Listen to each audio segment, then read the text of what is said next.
세계 뉴스 좀 하겠습니다. 일본의 최근에 아베의 독주, 내년에는 헌법을 개정할지도 모르는데요. 무섭습니다.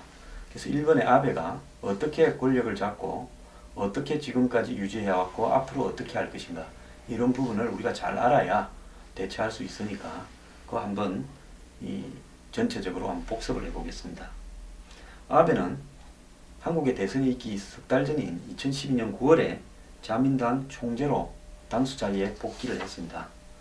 아베는 그 이전에 총리를 한번 한 적이 있죠. 그런데 1년도 안 돼가지고 총리 자리에서 쫓겨나서 총리가 다시 한번 되면 제대로 하겠다고 절치부심을 해오다가 2012년 9월에 자민당 총재가 되고 난 다음에 이어서 시행된 12월 그 중의원 선거에서 단독으로 과반을 넘기고, 또 그리고 이 연립 정당인 공명당과는 합치게 되면 의석을 3분의 2가 넘는 의석을 장악하면서 정권을 탈환했습니다. 또 다음에 7월, 그러니까 2013년 7월에는 참의원, 앞에는 중의원이었고 이번엔 참의원 선거에서 또 과반 의석을 공명당과 더불어 확보했습니다. 그래서 이 중의원 참의원에서 여소야대를 완전히 뒤집었습니다. 그래서 일본에서 보기 드물게 정부 여당이 대승을 하면서 집권을 했고, 완전히 야당은 100석 정도로 참패해버렸습니다. 당시에 그 중의원 선거 때요. 그리고 그 다음 또 열린 참의원 선거에서도 대승을 했습니다. 그러면서 야당은 무기력해지고 아베 연립 여당은 굉장히 강해졌습니다. 그런데 아베가 놀랍게도 작년 11월에 강요의 정치 자금 문제 등으로 스캔들이 생기니까 지지율이 좀 하락했습니다. 그러니까 이 위기에 몰렸는데 도리어 정치쇼라고 비판을 막 함에도 불구하고 중의원 해산을, 아직 임기가 안 됐는데, 그러니까 2012년 12월에 중의원 선거에서 이겼는데 2014년 11월에 조기 단축해가지고 중의원 선거를 자기가 하겠다, 재심판 받겠다고 선거를 했습니다. 이때 많은 사람들은 아베노믹스 효과가 나오면 불리해질 거니까 미리 효과가 나와서 경제적인 어떤 이 실책으로 여론이 안 좋아지기 전에 미리 아베가 했다, 이런 이야기도 있었습니다. 그래서 이 선거에서 또 자민 공명당 연립여당이 다시 3분의 1을 차지하는 압승을 거둬버렸습니다. 그래서 아베는 세 차례의 이 국회의원 선거에서 대승을 해가지고 정치적 입지를 공고하게 하고, 급기야 이제 2015년 9월, 올 9월에는 자민당 총재 선거에서 또 단독 출마해서 연임까지 되어버렸습니다. 일본에는 총리를 하려면 여당의 총재가 돼야 됩니다. 그래서 아마 아베가 올 9월 달에 자민당 총재에서 떨어졌으면 또 총리가 다른 사람으로 자민당 출신으로 바뀌겠죠. 그런데 얼마나 아베가 독주가 무서웠으면 이 노다 자민당 전 총무회장이 출마를 시도했으나 필요한 최소 추천인을 확보를 못해가지고 등록이 안 돼버렸습니다. 그래서 이제 자민당 내부에는 아베의 독주에 제동을 걸 사람이 없다, 이런 상황이 되어버렸습니다. 올 1월달부터 12월달까지 12번의 여론조사에 보면 이 지지율이 37에서 54, 최고 54, 12월 달에는 46%를 갖다가 받고 있습니다. 일본의 정당 지지율로는 매우 높은 편입니다. 아베 내각 지지율은 올해 12달 동안 37에서 54%를 기록했고요. 그 다음에 12월 달에는 46%를 기록했습니다. 정당 지지율은 자민당이 34%에서 41%까지 기록했고요. 근데 제1야당인 민주당은 7.7에서 10.9라고 합니다. 한국에 새정년이 지지율이 낮다 하는데 일본의 제1야당에 비하면 엄청 높은 편입니다. 그래서 일본에는 야당의 대항마가 없어져 버리고 아베 독주에 제동을 걸 정치적 세력이, 대항 세력이 사라져 버렸습니다. 아베는 2006년 9월에 당시 집권해서 총리가 됐는데 1년간 있다가 물러났습니다. 단명을 했죠. 그 1년까지 포함시키면 지금까지 얼마를 집권하고 있는가 하면 462일, 굉장히 오랫동안 집권하고 있는 일본 총리입니다. 그래서 외조부가 기시 노부스케인데 외조부가 했던 기간을 넘어서서 이분도 총리를 하셨죠. 6번째로 장기 집권한 내각 수반입니다. 뭐 다들 아시다시피 일본에서 가장 오래 총리를 한 사람은 고이점인데 2000일 가까이 했습니다. 여기에는 좀 부족한데요. 그런데 아베가 임기가 언제냐? 자민당 총재는 임기가 3년인데 2015년 그 9월에 또 총재가 됐으니까 2018년 9월까지 하게 되어 있습니다. 이 총재 임기를 다 채우면서 자연스럽게 총리를 계속 한다면 총리 재임 기간이 6년 9개월에 달해가지고요. 일본에서 세 번째 장수 총리가 된답니다. 그 아베의 정치적 서성은 그 고이즈미 총리인데 오래 했죠. 2000일 가량 했는데 아베가 이 자민당 총재 임기가 2018년 9월까지입니다. 올해 9월에 당선돼서 3년을 채우면 그렇습니다. 그러면 자민당 총재 임기를 다 채우면서 총리를 그때까지 계속 하게 되면 특별한 이유 없으면 선거에 이기면 할 겁니다. 일본에서 세 번째로 오래 하는 장수 총리가 된다는 겁니다. 자, 일각에서는요, 이 아베를 자민당 총재를 한 번 더 연임하도록. 그러니까 지금은 한 번만 하게 돼 있는데 세 번까지 할 수 있도록. 그래서 당헌을 고치자. 이런 이야기까지 나오고 있습니다.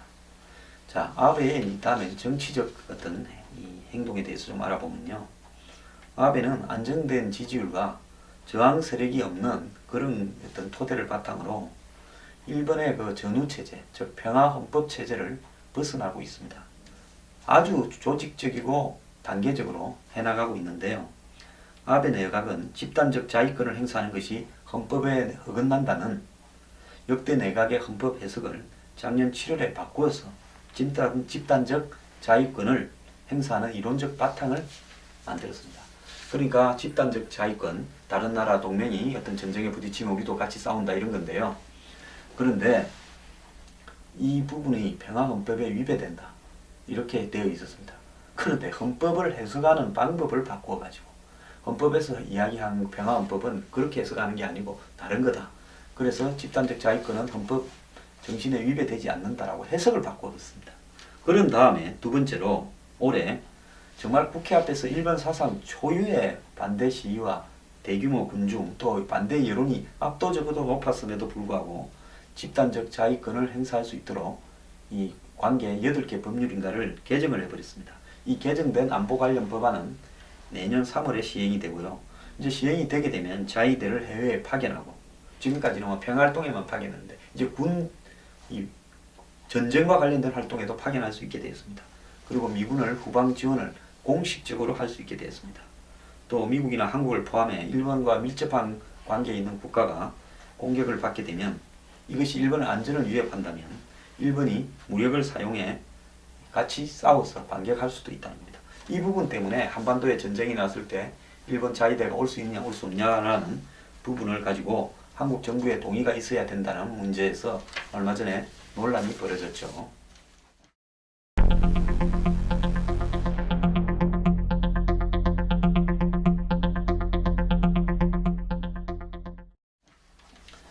또 아베가 이제 마지막으로 남은 필생의 가업은 개헌입니다. 아베가 이걸 하기 위해서 다시 총리가 되었다는 이야기도 있을 정도입니다. 개헌 항목으로 당장 내세우지는 않지만은 아베는 전쟁, 무력 행사, 군대 보유를 금지한 헌법 구조를 수정할 걸로 보입니다. 그러면 일본 자위대가 아니라 일본 군이 되겠죠. 자, 개헌안을 발의하려면 중의원과 참의원에서 각기 3분의 2 이상이 있어야 되는데 중의원에서는 현재 3분의 2가 넘는데 참의원이 3분의 2가 안 되기 때문에 내년 여름, 그러니까 2016년 여름에 참의원 선거를 통해서 3분의 1을 더 얻게 되면 이제 개헌이 바로 될 거라고 보고 있습니다. 그래서 아베가 아예 내년까지 기다리지 않고 그러니까 여름까지 기다리지 않고 판세를 자기가 유리한 대로 끌고 가기 위해서 지난번에 그 중의원 선거를 임기가 다 안 됐는데도 불구하고 서둘러서 해산했듯이 중의원 참의원을 둘 다 해산시키고 동시 선거를 헌법을 바꾸겠다는 걸 내걸고 할 가능성도 지금 높다고 합니다.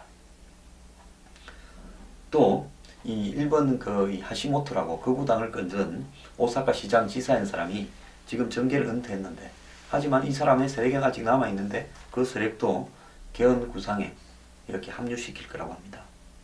자, 아베는 이 총리가 된 뒤 2014년 12월 야스쿠니 신사를 직접 참배해서 한국이나 중국 같은 국제사회에 파문을 일으켰는데요. 지금도 역시 아베는 직접 야스쿠니 신사를 참배하거나 행위를 자제하고 있지만은 자민당이 태평양 전쟁의 A급 전범을 심판한 도쿄 재판을 다시 한번 우리가 해석을 하자. 이 역사를 우리가 한번 재해석해야 된다 하는데도 지금 몰두하고 있습니다. 자민당은 이걸 재해석하기 위한 모임을 발족시키기도 했습니다. 근데 이제 아베의 가장 큰 대국민적 업적은 아베노믹스, 즉 아베의 경제정책이 실제 효과를 얻는가 하는 건데요. 현재까지 아베가 유권자로부터 이 지지를 받는 또 다른 이유 중에 하나는 경기 회복에 대한 기대감입니다. 실제 경기가 회복되었다는 게 아니라 부분적인 지표는 좋아지고 있다. 그래서 앞으로는 회복되겠지 하는 기대감입니다. 아베노믹스는 경기를 부양하고 산업 경쟁력을 강화해서 잃어버린 20년을 극복하고 강한 일본을 만들겠다는 구상이기 때문에 유권자들이 아직도 기대를 하고 희망을 품고 있다는 겁니다. 일본은 다 아시다시피 91년부터 시작된 버블 붕괴 때문에 지금까지 20년이 아니라 24년째 고생을 하고 있습니다. 아베 총리가 임명한 쿠로다 하루히코 일본은행 총재는 아베노믹스 구상에 따라서 2013년부터 엄청난 양의 양적 완화, 즉 돈을 풀어가지고 경기를 부양시키는 데 나서고 있습니다. 그러니까 엄청난 양의 돈을 풀다 보니까 엔화의 가치가 하락했죠. 그러니까 환율이 굉장히 하락이 됐죠. 그래서 그걸 바탕으로 해서 대기업들, 일본의 주력 대기업들의 수출이 늘어나고 그리고 주가 상승, 기본급 인상, 그 다음에 그 유효 구인, 즉 이 실업률이 줄어드는, 그리고 또 일본의 그 관광객이 급증하는 그런 지표들이 아베노믹스의 가능성을 보여주는 거다라는 기대를 아직도 받고 있습니다. 그런데 주요 언론사 설문조사에서는 아베노믹스로 경기가 회복될 거라 보느냐에서는 부정적으로 반응하는 것이 높다고 합니다. 저 역시 아베노믹스는 순간적으로 마치 주사 놓은 거지 이걸로 일본 경제가 회복될 거라고는 전혀 보지 않습니다. 그런데도 불구하고 일본 사람들은 시간이 지나면 좋아지겠지 하는 막연한 기대를 아직도 품고 있답니다. 이런 심리를 잘 아는 아베 총리가 작년 말 중요한 선거 때 소비세 인상 그리고 아베노믹스 등 경제정책에 대해 유권자들이 판단할 시기라는 점을 굉장히 부각시킨 겁니다. 이 말은 뭔 말인가 하면 기대는 계속 남아 있습니다. 지금 성과가 있냐? 성과가 있다고는 볼 수 없다. 뭔가 좀 좋아지기는 한다. 그러니까 시간이 더 지나게 되면 이제는 진짜 성과가 나와버리면서 아주 안 좋은 성과가 나올 가능성이 100%입니다. 그러니까 아베가 조기에 당겨가지고 유권자들한테 자 기대치는 있지 않느냐? 한 번 더 밀어주라. 이렇게 가버린 거죠. 그래서 일본에 아베가 끌고 가는 이 안보정책, 즉 집단적 자위권이나 안보 관련 법률을 개정하고 헌법을 개정하려는 시도 이런 부분이나 원전을 다시 돌리는 데 대한 반대 여론 이런 것들을 한마디로 아베노믹스에 대한 재심판으로 그냥 이런 이슈들을 이 국민들의 이 내리에서 사라지게 만들어 버렸습니다. 자, 아베 총리는 작년 4월에 부가세를 5%에서 8%로 인상했고요. 그 다음에 2017년 4월에 다시 10%로 올리게 그렇게 예정을 하고 있습니다. 소비세 재인상은 경기 회복에 걸림돌이 될 수 있고 가계 부담으로 이어지므로 아베 정권이 넘어야 할 난제입니다. 그런데도 작년에 부가세를 5에서 8%로 올렸는데도 총선에서 승리를 했습니다. 참 아베 술수가 능수능란한데요. 한국 정치인들이 좀 배워야 됩니다. 한국에 누가 지금 세금 올리겠다고 나올 수 있겠습니까? 그걸 또 올리겠다고 공언을 하면서 선거를 치를 수 있겠습니까? 그런데 아베는 그걸 해냈습니다. 그래서 아베노믹스가 진짜 효과를 안 내면 어느 순간에는 유권자가 이탈할 수 있기 때문에 아베 총리는 시간이 지날수록 유권자가 피부로 느낄 수 있는 효과를 보여줘야 할 부담이 점점 커지고 있는 것은 사실입니다. 그런데 일본의 이 후생성이 발표한 근로자 통계에서 이 아베 정권 출범 이후 실질 임금이 오른 달보다 내린 달이 더 많았다. 그건 결국 일본의 경제가 좋아진다고는 볼 수 없다는 것이 사실입니다. 저는 아베노믹스는 시간이 지나면 완전 실패로 끝날 거라 보고 있습니다. 아베 정권은 미일 동맹 강화, 한일, 중일 관계 개선, 정상 외교를 통한 시장 개척 등을 성과로 이렇게 내세우면서 즉 외교 안보를 가지고 민심을 잡으려고 하는 거죠. 그런데 이 안보법에 대해서 지금 개헌을 하겠다고 나서면 일본에 아마 어마어마한 세대들이 반대를 하고 나설 겁니다. 즉 일본의 그 평화헌법을 아는 나이 든 사람들도 반대할 거고요. 전쟁을 싫어하고 군에 가기를 싫어하는 젊은 세대도 반대할 겁니다. 그 다음에 원전 재가동도 지금 반대가 만만치 않죠. 후쿠시마 사고 때문에요. 그 다음에 주일 미군 기지를 확대하는 정책에 대해서도 반대가 많고, 또 개인의 비밀보호법을 갖다가 이렇게 무력화시키는 부분, 방송 장악, 그 다음에 역사 수정주의 논란, 그 다음 납치 문제에 대한 북일 협상이 전혀 안 되고 있는 이런 것들이 일본의 민심을 얻지 못하고 있는 걸로 나오고 있습니다.